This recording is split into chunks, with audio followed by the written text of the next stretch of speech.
राधा रानी सरकार की जय हो। ओम स्वस्ति श्री गणेशाय नमः। ओम स्वस्ति श्री राधा कृष्ण चरण कमलेभ्यो नमः। ओम स्वस्ति श्री गुरुदेव चरण कमलेभ्यो नमः। ओम स्वस्ति श्री मातापितृचरण कमलेभ्यो नमः। लंबोदरं परमसुन्दरमेकदन्तं रक्ताम्बरं त्रिनयनं परमं पवित्रं उद्यद्दिवाकरकरोज्ज्वलकायकान्तं विघ्नेश्वरं सकलविघ्नहरं नमामि।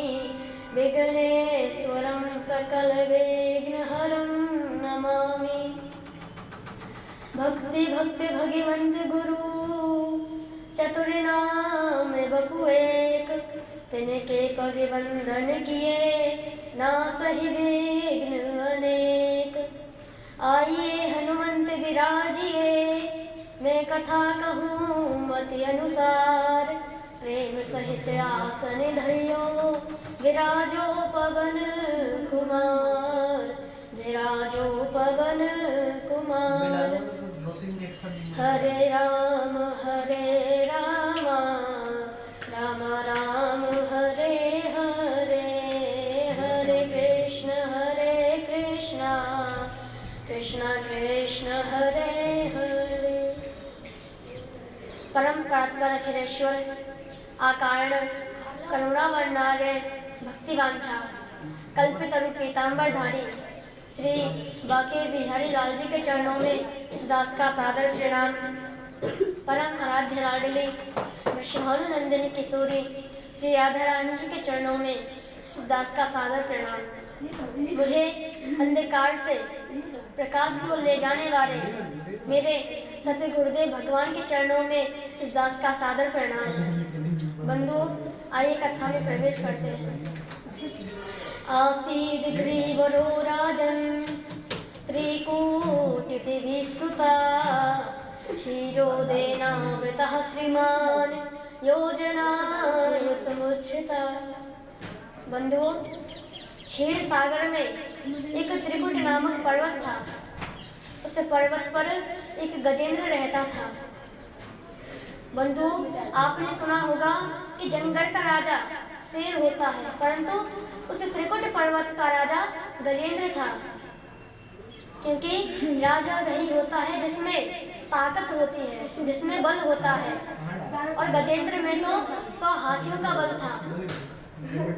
और जब गजेंद्र चलता था तो धरती डोलती थी, डगमगाने लग जाती थी। महाराज कहते हैं कि चलते गजानन डोलत अवनी, अवनी यानी धरती। जब गजेंद्र चलता था तो धरती डोलती थी। तो एक दिन गजेंद्र अपनी पत्नी और अपने बच्चों के साथ एक सरोवर में स्नान करने गया। और जिस सरोवर में वह स्नान करने गया, उस सरोवर में एक ग्रह रहता था। ग्रह यानी मगरमच्छ। उस सरोवर में एक ग्रह रहता था। तो वह गजेंद्र स्नान करने लगा तो अपनी सूंड में पानी भरता और अपनी पत्नी और अपने बच्चों पर फेंकता। तो जब यह बात ग्रह को पता चली तो ग्रह ने सोचा, अरे एक तो ये मेरे घर में आया और मेरे घर में स्नान करने लगा, और ऊपर से मेरे घर में गंदगी फैला रहा है। बंधु, आप ये बताइए, जब आपके घर में कोई अतिथि आता है, जब आपके घर में कोई रिश्तेदार आता है, तो आपके घर में एक रात्रि रुकेगा, तो फिर जब जाएगा अपने घर पे तो स्नान करके जाएगा। तो जब स्नान करेगा तो गंदगी फैलाने लगा। महाराज, क्या जब आपके घर में कोई आकर रिश्तेदार गंदगी फैलाएगा तो आप अपने रिश्तेदार से कुछ कहोगे या नहीं कहोगे? आप ही कहोगे कि भैया गंदगी मत करो। तो बंधु, उसी प्रकार ग्रह ने किया। परंतु हम जीव बोल सकते हैं, परंतु ग्रह और गज ये जानवर नहीं बोल सकते। तो इसलिए ग्रह ने गजेंद्र का पैर पकड़ लिया और जब पकड़ा तो गजेंद्र का रक्त पीने लगा। तो गजेंद्र को लगा, अरे मैं तो इस त्रिकुट पर्वत का राजा हूँ, कोई एक भक्त आया होगा और मुझे प्रणाम कर रहा होगा। तो जब गजेंद्र में कमजोरी आने लगी, क्योंकि बंधु जब हमारे शरीर में से रक्त निकलता है तो हमारे शरीर में कमजोरी आने लग जाती है। तो उसी प्रकार गजेंद्र के शरीर में कमजोरी आने लगी। तो गजेंद्र ने नीचे देखा कि अरे यह कौन है? तो गजेंद्र ने कहा, अरे यह तो ग्रह है जो मेरे रक्त को पी रहा है। तो अब गजेंद्र और ग्रह में युद्ध होने लगा। महज 100 वर्ष तक युद्ध चला। तो गजेंद्र को लगने लगा, अरे मैं अब इस ग्रह से नहीं जीत पाऊंगा। तो गजेंद्र धीरे धीरे गणेश जी का ध्यान करने लगा। तो गणेश जी के ध्यान के बाद कार्तिकेय जी का ध्यान करने लगा। कार्तिकेय ध्यान के बाद माँ जगदम्बा का ध्यान किया और माँ जगदम्बा के ध्यान के बाद भगवान शिव का ध्यान किया। गणेश जी महाराज सोचने लगे, अरे पहले मुझे बुलाया तो क्या हुआ, मेरे बाद तो कार्तिक को बुलाया है, तो मेरे भाई कार्तिक जाएंगे। और कार्तिकेय जी सोचने लगे, अरे दूसरे नंबर पे मुझे बुलाया तो क्या हुआ, मेरे बाद तो माँ जगदम्बा जाएंगी। और माँ जगदम्बा सोच रही हैं कि अरे मुझे बुलाया तो क्या हुआ, मेरे बाद तो भगवान शंकर को बुलाया है, तो भगवान शंकर जाएंगे। भगवान शंकर सोच रहे हैं कि पहले गणेश को बुलाया है तो गणेश जाएगा। तो महाराज धीरे धीरे सभी देवता एक देवता की ओर देखते हैं और सोचते हैं कि अरे यह देवता जाएंगे, यह देवता जाएंगे, परंतु गजेंद्र की रक्षा करने के लिए कोई आया नहीं। बंधु आपको बताएं, हमारे जीवन की 5 चीजें एक होनी चाहिए। कौन कौन सी? पहला आसन, दूसरा मंत्र, तीसरा गुरु, चौथा इष्ट और 5वां माला झोली। यह 5 चीजें हमारी एक होनी चाहिए, परंतु गजेंद्र की इन 5 चीजों में से एक भी चीज एक नहीं थी। तो इसलिए कोई भी देवता उसकी रक्षा के लिए नहीं आया।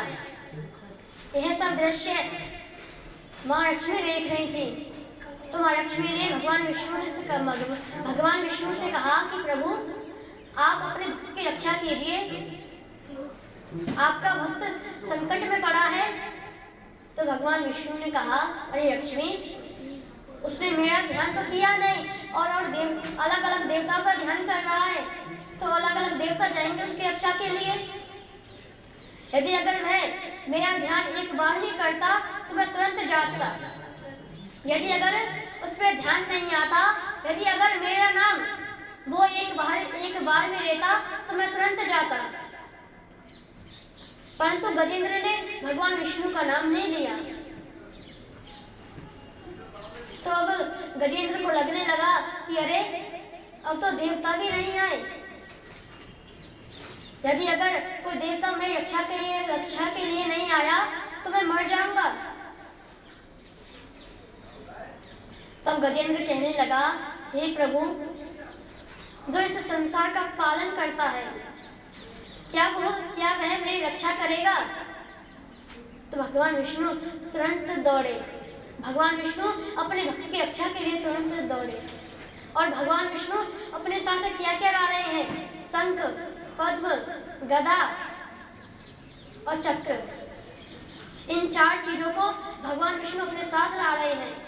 किसके लिए? गजेंद्र की रक्षा के लिए, जिससे मेरे भक्त की रक्षा हो जाए। तो जब भगवान आ रहे थे तो भगवान के हाथ से एक पद्म का फूल सरोवर में गिर गया। तो जब सरोवर में गिरा तो गजेंद्र ने वह पुष्प उठाकर भगवान की स्तुति करने लगा। आइए हम सभी भगवान की स्तुति करते हैं। नमो नमस्ते खिलका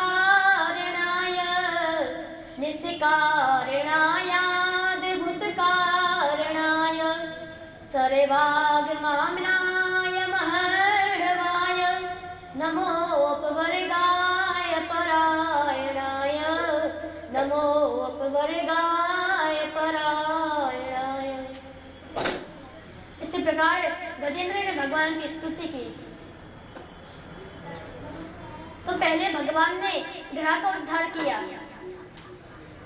बंधु आपको बताए, ग्रह ने गजेंद्र का 1000 वर्ष तक पैरों का चरणामृत पिया था।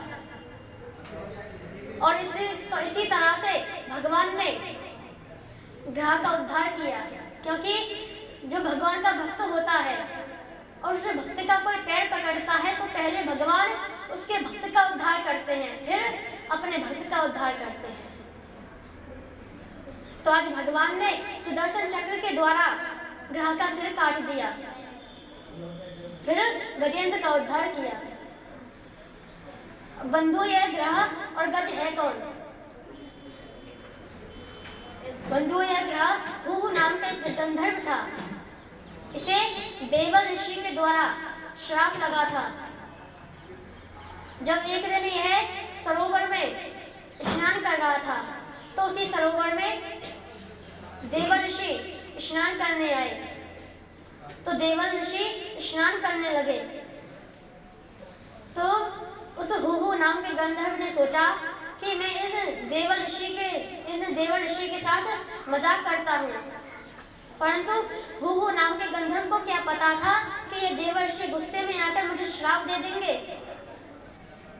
तो हुहु नाम के गंधर्व ने मजाक किया कि एक ग्रह की तरह देवल ऋषि को डराया, एक ग्रह की तरह आवाज निकालकर देवल ऋषि को डराया। तो देवल ऋषि डरकर सरोवर से बाहर आए और जब देखा तो वह हुहु नाम का गंधर्व था। तो देवल ऋषि ने श्राप दे दिया कि अरे तू एक ग्रह की तरह करता है, जा तू ग्रह बन जा। तो जब हुहु नाम के गंधर्व ने कहा, प्रभु गुरुदेव कर दीजिए, आमदा से मैं ऐसा कभी नहीं करूंगा। तो देवल ऋषि ने कहा, चलो तुम्हारा उद्धार भगवान करेंगे। तो इसी प्रकार हुहु नाम का गंधर्व ग्रह बना। अब ये गजेंद्र कौन है? ये गजेंद्र इंद्रद्युम्न नाम का राजा था। इसे अगस्त्य मुनि के श्राप से यह गज बना। एक दिन इंद्रद्युम्न नाम का राजा रास्ते में जा रहा था तो उसी रास्ते में अगस्त्य मुनि आ रहे थे। तो इंद्रद्युम्न ने अगस्त्य मुनि का सम्मान नहीं किया, अगस्त्य मुनि को प्रणाम नहीं किया। तो इसीलिए अगस्त्य मुनि ने श्राप दे दिया कि अरे इंद्रद्युम्न नाम के राजा, तू अभिमान में आकर तूने एक संत का अपमान किया है, जा तू गज बन जा। तो उसी प्रकार गजेंद्र इंद्रद्युम्न नाम का राजा क्षमा मांगने लगा, प्रभु मुझे क्षमा कर दीजिए, मैंने अभिमान में आकर आपका सम्मान नहीं किया, आप मुझे क्षमा कर दीजिए। तो अगस्त्य मुनि ने कहा कि इंद्रद्युम्न तुम चिंता मत करो, तुम्हारा उद्धार भगवान के हाथों से होगा। इस प्रकार बंधु ग्रह और गज का भगवान ने उद्धार किया। इसी के साथ आज हम अपनी वाणी को विराम करते हैं। जय जय श्री राधे, जय जय श्री राधे, जय जय श्री राधे श्याम। बोलिए सतगुरुदेव भगवान की जय हो।